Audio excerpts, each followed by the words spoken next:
When setting a round brilliant diamond in a four-prong setting, there is some debate among stone setters on how to orientate the stone, also known as squaring the diamond. Some feel it should be set square on, while others feel it should be off square. These terms are derived from the fact that if you look straight down on a round brilliant diamond, the table facet and the star facets, when combined together, create a square. There are two overlapping squares created by the table and the star facets, which form an eight-pointed star. To set the stone square on, you would set the prongs over the facet line between the upper girdle facets, and the prong would point directly at the corners of one of the two squares. This would line up the square evenly between the four prongs, which looks very pleasing to the eye. To set the stone off square, you would rotate the stone slightly and set the prongs onto the bezel facets, which are the large kite-shaped facets on the crown.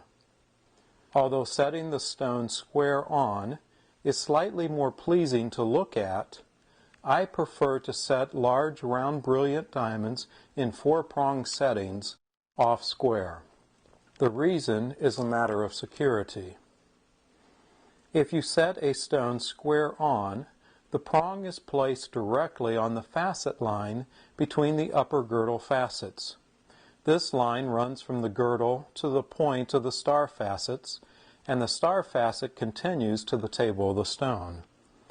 You can see from a profile view that there are two separate angles to reach the table, which means this is a higher plane going from the girdle to the table.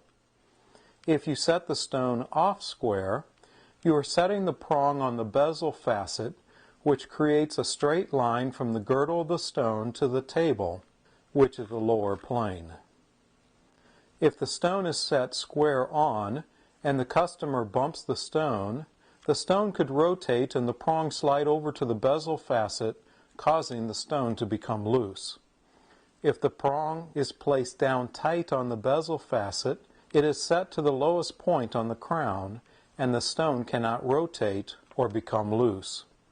In addition, when the prong is placed over the facet line between the two upper girdle facets, it is set on two different planes.